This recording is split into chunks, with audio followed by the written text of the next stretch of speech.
Parce que la terre et tout ce qu'elle renferme appartient à Dieu. Salomon était riche. David était riche. Abraham était riche. Le sage Agur, parce que Salomon, c'est ce qui est arrivé à Salomon. Beaucoup d'argent. Lorsqu'on a l'argent, on devient fou. Et c'est pourquoi on demande à Dieu l'humilité. Même dans la richesse, il faut se contrôler. Parce que nous sommes tous des hommes. Ne critiquez pas un autre qui a de l'argent et qui trompe. Il faut prier pour lui. Parce que des fois, si nous tombons dans la même situation, nous ferons pire que lui. Cela me rappelle dans ce pays, on dit Abba, toujours Abba. Le président mal fait Abba, Abba, Abba, Abba, Abba, Abba. Et celui qui remplace fait Abba et qui est venu pensant qu'il va faire mieux.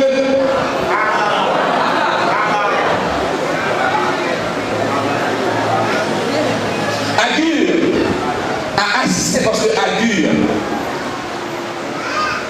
était de l'époque, ou faisait partie de l'époque, où était l'un des sujets de Salomon.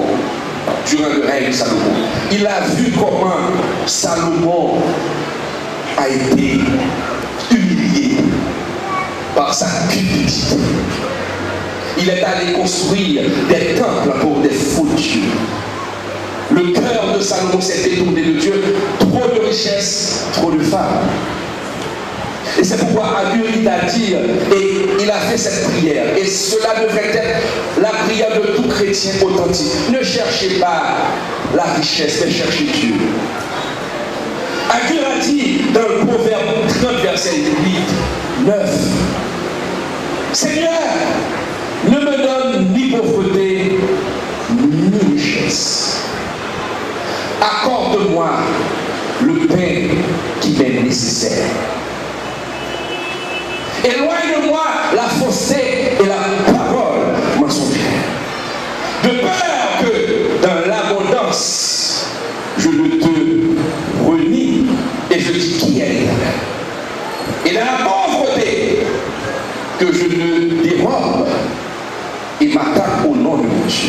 Donnez-moi le pain qui m'est nécessaire. Faisons cette prière. Demande à Dieu, donnez-moi le pain qui m'est nécessaire. Soyons intelligents comme l'a été Salomon dans 1 roi 3, lorsque Dieu a dit, mais qu'est-ce que tu veux? Qu'est-ce que tu veux que je te donne? Salomon n'avait pas demandé la richesse, mais avait demandé à Dieu la sagesse pour diriger son peuple.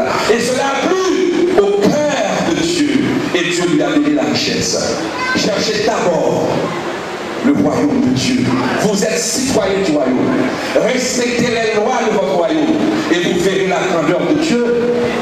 Et je terminerai mon sermon par cette illustration qui exprime bien ce qu'est notre Seigneur Jésus. Jésus est tout pour nous. Il a versé son sang sur le bois du Calvaire.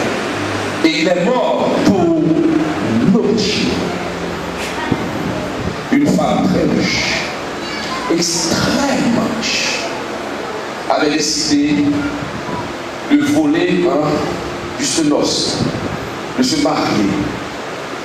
Et elle est venue dans une église et a annoncé aux hommes de l'église des jeunes, Jean, que dimanche prochain je viendrai et je choisirai l'un parmi vous pour être mon mari. Je n'ai pas besoin de vous dire. C'est une occasion inouïe. La femme était un richissime. Elle a dit qu'elle allait faire un concours que les hommes doivent se préparer. Ah! Tous les hommes se préparent. Dimanche prochain, elle est venue. Mais les gens étaient stupéfiés de voir la façon que la femme s'était habillée. Tout le monde saisit. Elle est habillée, elle a enfilé un short, un maillot, et puis elle avait un gros sac sur le dos. Et puis elle est rentrée à l'église. Tout le monde était étonné, mais qu'est-ce qui se passe là? Elle devrait être bien habillée, tirée à 25 épingles. Mais elle est habillée en tenue de sport. Et bien elle a dit, bon voilà la condition, je vais sortir de l'église et je vais courir. Et l'homme qui arrivera à me mettre la main dessus sera moi lui. Ah, monsieur va me dire, c'est chose facile. Chose facile.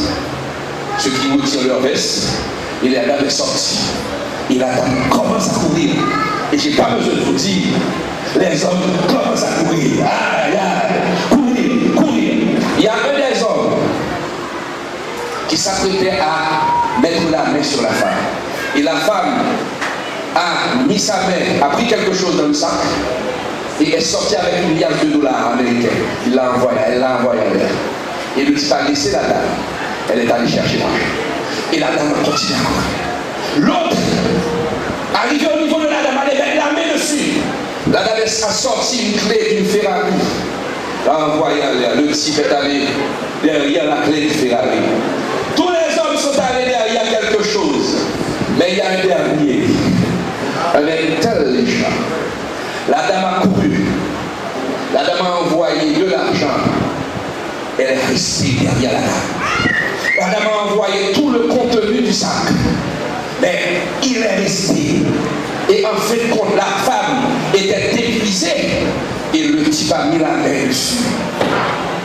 Chérie, nous allons nous marier. Et la dame a posé cette question. Mais écoutez, mais pourquoi tu n'as pas fait comme les autres qui sont allés derrière les biens que j'envoyais? Et le type de répondre, ils sont tous des imbéciles. Ce que vous avez envoyé vous appartient. Et je suis sûr que vous avez d'autres en réserve. Donc je préfère avoir la source que d'avoir les détails. On se marie parce que toi tu es la source. Dans cette illustration, Jésus vous dit, cherche-le pour ce qu'il est. Jésus c'est la source. Lorsqu'on a Jésus, on aura l'argent. Lorsqu'on a Jésus, on aura la voiture. Lorsqu'on a Jésus, c'est comme un aimant qui va attirer vers vous les choses matérielles. Mais cherchez d'abord le royaume de Dieu et vous vivez la gloire de votre vie. Que je vous bénisse. Amen. Amen. C'est bien. Il faut